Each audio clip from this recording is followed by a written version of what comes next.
केशवपुर गांव में चुनाव के बाद अनामिका सरपंच बन जाती है। अनामिका गांव में बहुत अच्छा काम करती है, जिस वजह से उसका गांव पहले नंबर पे आता है। उससे जितना बन सके वो बढ़ चढ़ के गांव वालों की मदद करती थी, जिस वजह से सभी उसे देवी रूप सम्मान करते थे। पर थोड़ा भी अहंकार नहीं था इस बात के लिए अनामिका को। सरपंच की कुर्सी पे बैठ के वो कई तरह के निर्णय ली, कई रिश्तों को उसने जोड़ा, कई रिश्तों को अपने दम पे खड़ा कर दिया। तभी अनामिका के पास एक पैसों से जुड़ा हुआ मामला आता है।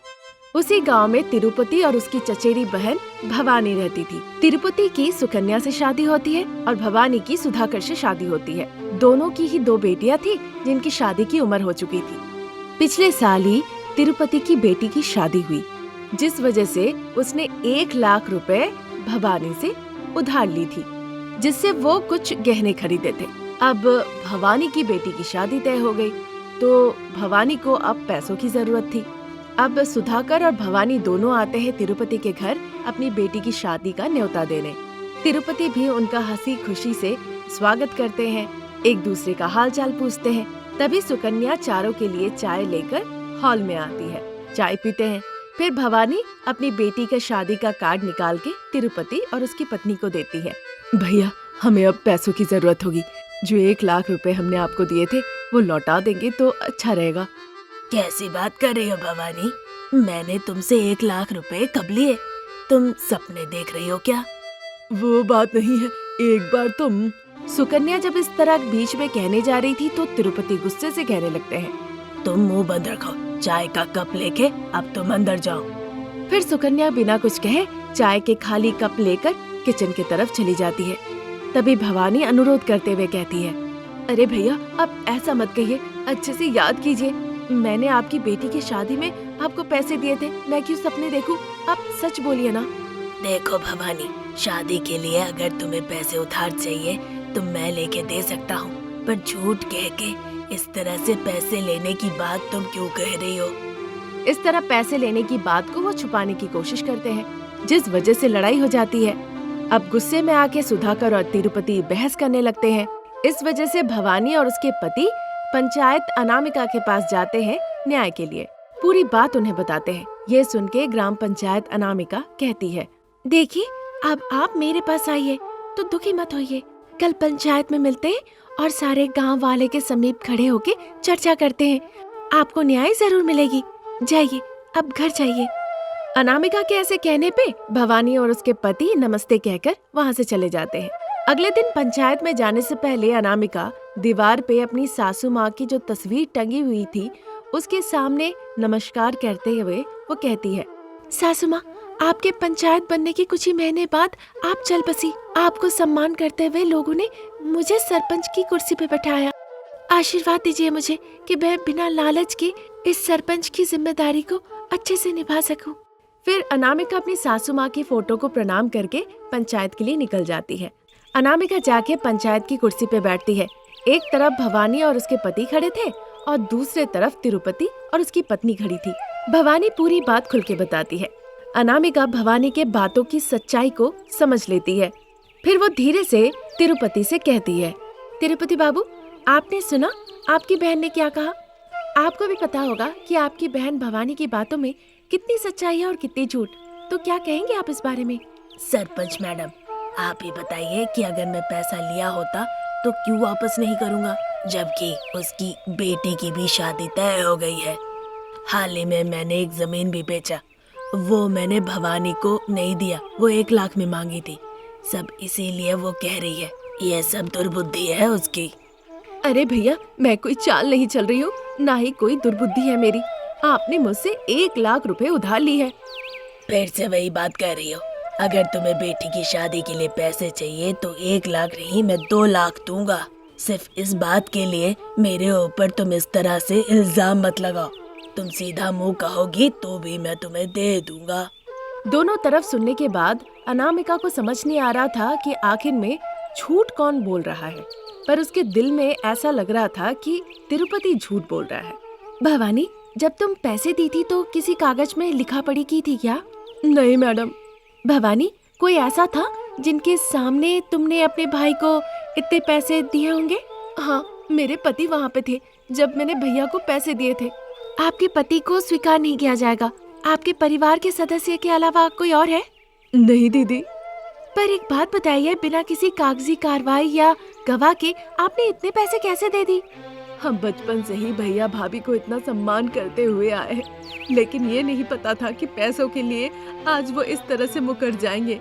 सारी चीजें ऐसे अचानक ही होती है। बिना किसी गवाह या सबूत के कोई भी विश्वास नहीं करेगा कि तिरुपति ने पैसे लिए हैं। सिर्फ मैं ही क्यों? पर एक बात मैं कह सकती हूँ, तिरुपति तुम्हें पैसे देने के लिए तैयार है। ये मत सोचो वो तुम्हें मदद कर रहे हैं, ये सोचो तुम उनसे उधार ले रही हो और 6 महीने के अंदर तुम पैसे वापस कर देना। ठीक है मैडम, आपने जो कहा उसके लिए मैं तैयार हूँ। वो बस 1 लाख कहीं से इंतजाम कर दे, फिर मैं उन्हें 6 महीने के अंदर वापस कर दूंगी। देखो तिरुपति, मदद सोच के तुम भवानी को पैसे दे दो, पर भवानी तुम्हें उधार सोच के वो पैसे 6 महीने में वापस कर देगी। इस बात पे तिरुपति राजी हो जाता है। भवानी की बेटी की शादी हो जाती है, वो ससुराल चली जाती है। देखते ही देखते 6 महीने निकल जाते हैं। तिरुपति पैसा मांगे तो अब भवानी पैसे नहीं देती। फिर तिरुपति बिना कुछ किए सीधा पंचायत बैठाता है इस बात के लिए। भवानी और उसके पति भी आते हैं। तिरुपति 2 गवाह लाया और भवानी के लिखित कागज के साथ वहाँ पे आया। अनामिका सब कुछ जांच करती है। तभी भवानी पूछती है, अध्यक्ष महोदया, आप भी उस दिन वहीं पे थी। मेरे भैया ने बेटी की शादी के लिए उधार के रूप में नहीं बल्कि मदद के रूप में 1 लाख रुपए दिए थे। उन्होंने मुझे माफ कर दिया। भले ही मैंने उनके खिलाफ साजिश रची, फिर भी उन्होंने पैसे देकर मुझे मदद की। मुझे मेरी गलती का एहसास करा दिया, पर उन्हें मैं पैसे वापस करके सबके सामने छोटा नहीं करना चाहती हूँ। तिरुपति जी, आपने सुन लिया? उस दिन आपने अपनी बहन को पैसे दिया था मदद के रूप में, उधार के स्वरूप नहीं। अब पैसे वापस देना नहीं देना पूरी तरह से भवानी की मर्जी। इसीलिए जो गवाह या कागजात आप साथ लाए हैं उसे मंजूर नहीं की जाएगी। आप जा सकते हैं। अध्यक्ष अनामिका की ऐसा न्याय देखकर तिरुपति की आंखें खुली की खुली रह जाती है। वो अपनी गलती को स्वीकार कर लेते हैं। तिरुपति भवानी को माफ करने को कहते हैं। भवानी माफ कर देती है। फिर शुभचिंतकों की तरह वो पहले जैसा रहने लगते हैं। पूरा गाँव था। रात के 11 बज रहे थे। पूरा गाँव सो रहा था, पर माँ शारदा और बेटा रमेश को नींद नहीं आ रही थी। वो हॉल में सोफे पे बैठ के टीवी देख रहे थे। रमेश की पत्नी अनामिका गर्भवती थी। बिना आराम किए सुबह से शाम तक वो घर का सारा काम करके बहुत थक चुकी थी। इसीलिए बेडरूम के नीचे जमीन पे मैट बिछा के वो लेट गई थी। बिस्तर पे उसकी 5 साल की बेटी नीता सो रही थी। सर में दर्द होने की वजह से अनामिका एक कपड़े से बांध लेती है। उसके गालों में हाथ के पंजों का निशान था, पर अपने हाथों को देखकर उसे बहुत बुरा लगता है। वो मनी मन खुद से कहती है, हे ईश्वर, अगली बार जब जन्म दीजिएगा तो मुझे औरत मत बनाइएगा, ऐसा कि पुरुष रूप में भी जन्म मत दीजिएगा, मुझे जानवर रूप में जन्म दीजिएगा। और अगर ऐसा ना हो पाए तो हे ईश्वर, मुझे अमीर लड़की बना के जन्म देना, ताकि दहेज की वजह से सास और पति से ऐसी लांछन न सहना पड़े। रानी जैसी जिंदगी हो जो कि जीवन में सबसे महत्वपूर्ण है। प्रार्थना करके अनामिका आंखें बंद करती है। थकी हुई अनामिका की आंखें बंद हो जाती है और वो धीरे धीरे सो जाती है। सोफे में बैठ के टीवी देख रही शारदा घड़ी की तरफ देखती है। उस वक्त घड़ी में 11:20 हो रहे थे।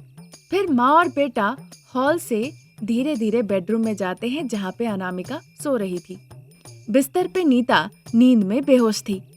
माँ और बेटा जाके ये भी जांच करते हैं कि अनामिका सच में गहरी नींद में है या नहीं।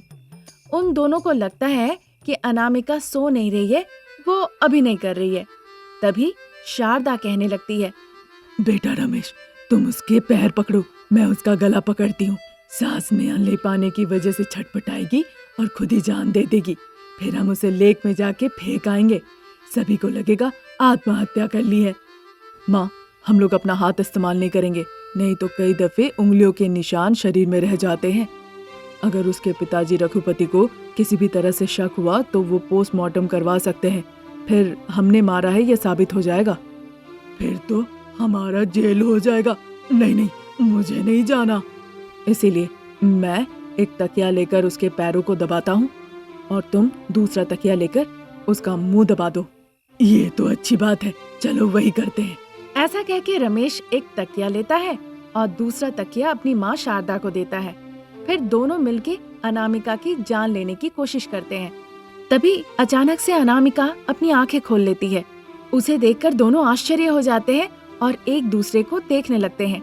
ज्यादा दहेज के लिए आप लोगों ने मुझे मारा, पीटा, गालियां दी, खाना नहीं दिया, ये सब कुछ मैंने सह लिया, बस इसलिए क्योंकि आप लोगों ने मेरी बेटी को 2 वक्त बस खाना दे रहे हैं। पर आज आप लोगों को मेरी जान लेने में थोड़ी भी झिझक नहीं हुई, ये जानते हुए कि मेरे पेट में एक बच्चा पल रहा है। इसके बाद भी यहाँ रहना मेरा सही नहीं होगा, ये बात समझ गई हूँ। क्या तुम घर छोड़ने का हमें धमकी दे रही हो? नहीं सासू माँ, वैसे तो मैं चली जाऊंगी, पर जाने से पहले एक बात कहना चाहती हूँ। आप औरत नहीं है, चूड़ी बिंदी पहन के, साड़ी लपेट के आप बस एक मूंछों वाले आदमी से कम नहीं। ऐसी बातें सुन के शारदा को बड़ा गुस्सा आ जाता है। वो अनामिका के गाल पे कस के एक थप्पड़ लगाती है। अनामिका के आंखों से आंसू बहने लगते हैं। उसके आंसू के 2-3 बूंद नीता के ऊपर गिरता है। वो नींद में ही उठ के देखने लगती है। शारदा जल्दी से मारना बंद करती है। अनामिका के गाल लाल हो चुके थे। अनामिका बहुत कोशिश करने के बावजूद उसके आंसू रुक नहीं रहे थे। लगातार उसकी आंखों से आंसू बह जा रहे थे। नीता सारी बातें थोड़ी थोड़ी समझ लेती है। माँ, दादी और पिताजी मिलके आपको मारे हैं ना? नहीं नहीं बेटा, वो मुझे क्यों मारेंगे भला? वो तो कल क्या पकाना है इस बारे में कह रहे थे। ठीक है, फिर मैं थोड़ी देर में बाथरूम से आती हूँ। ऐसा कह के नीता बिस्तर से उतर के चली जाती है। पता नहीं कैसी किस्मत है मेरी। माँ लक्ष्मी भी अमीरों के घर में ही रहती है, मेरे जैसी गरीब बहू के घर में आती ही नहीं। चाहे मैं जितना भी कोशिश कर लूँ उन्हें रोकने की, कुछ भी कर लूँ, पर वो कैसे भी मुझे छोड़ के चली जाती है। हाँ, माँ लक्ष्मी को भी बस अमीर लोग ही चाहिए, उन्हें बदबूदार गरीब बिल्कुल पसंद नहीं। पर क्यों वो ज्यादा दिनों तक उनके साथ नहीं रहती? क्योंकि आप जैसे लोग चाहे कितना भी हो कभी खुश नहीं रहते, हमेशा आप लोगों को और चाहिए। मैं अपनी बेटी को लेकर चली जाऊंगी। आप मुझे मार के अपने सर पाप का बोझा क्यों लेना चाहती है बताइए? इस तरह कह के वो अपने कपड़े समेटती है। जैसे ही नीता बाथरूम से आती है वो उसे लेकर बाहर आ जाती है।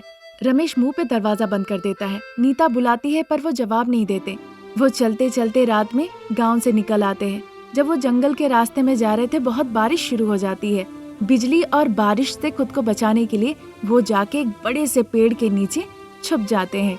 तभी एक बुजुर्ग औरत एक छाता लेके उस तरफ से आ रही थी। गर्भवती अनामिका को देखकर वो अपने कुटिया ले जाती है। वो बुजुर्ग महिला कहती है कि वो कुटिया उसी का है। वो पास के ही लक्ष्मी देवी मंदिर में काम करती है। अनामिका कहती है उसके लिए भी वो एक काम ढूंढ दे। ये सुन के वो महिला कहती है, लक्ष्मी देवी के मंदिर में सीढ़ियाँ साफ करना होगा और बिंदी लगाना होगा। बहुत सीढ़ियाँ है लेकिन। करूंगी चाची, अपनी बेटी के 2 वक्त के निवाला के लिए मैं कोई भी काम करने के लिए तैयार हूँ। ऐसा कहकर गर्भवती होने के बावजूद अपनी बेटी नीता को साथ में लेकर वो माँ लक्ष्मी देवी मंदिर चली जाती है। पास के ही झरने से पानी ले आकर मंदिर की सीढ़ियों को साफ करती है और उसकी सजावट करती है। वहीं पे मंदिर में भक्तों के द्वारा दिए गए प्रसाद फल मूल खाती है और जो दान दक्षिणा के पैसे होते थे उसी को वो बचा के रखा करती है। दिन गुजर रहे थे। एक दिन उसे बहुत बुखार आता है। वो मंदिर नहीं जा पाती है। वो घर पे ही बिस्तर पे लेटी हुई थी। नीता माँ देवी लक्ष्मी के तस्वीर के सामने हाथ जोड़ के कहती है, माँ लक्ष्मी, मेरी माँ को बुखार आया है, यहाँ पे कोई नहीं है देखभाल करने वाला। मैं छोटी बच्ची हूँ, मुझे नहीं पता क्या करना चाहिए, इसीलिए मेरी माँ आज मंदिर की सीढ़ियाँ साफ करने नहीं आ पाई। आप नाराज मत होना माँ पे। प्रार्थना के दौरान माँ लक्ष्मी वहाँ प्रकट हो जाती है और एक नौकरानी का भेष लेके वो अनामिका का सेवा करने लगती है। अपनी शक्ति से वो अनामिका का बुखार गायब कर देती है। अनामिका आंखें खोल के देखती है। उसे लगता है कि माँ लक्ष्मी खुद वहाँ पर आकर उसकी सेवा की है। इसीलिए वो प्रार्थना में कहती है, मुझे माफ कर दीजिएगा देवी माँ, मैंने आपके बारे में गलत सोचा था। आपने आज साबित कर दिया, गरीब हो या अमीर सब आपके लिए एक है। बस हम आपको कैसे चाहते हैं ये बड़ी बात है। मुझे क्षमा कर दीजिएगा माँ। अपनी गलत शब्दों की वजह से वो देवी माँ से माफी मांगती है। देवी माँ उसे सोने से भरा हुआ एक घड़ा देती है जिससे वो अपनी जीविका चला सके और फिर वहाँ से अदृश्य हो जाती है। तब से अनामिका अपनी बेटी नीता का ख्याल रखती है और खुशी खुशी जीवन बिताती है।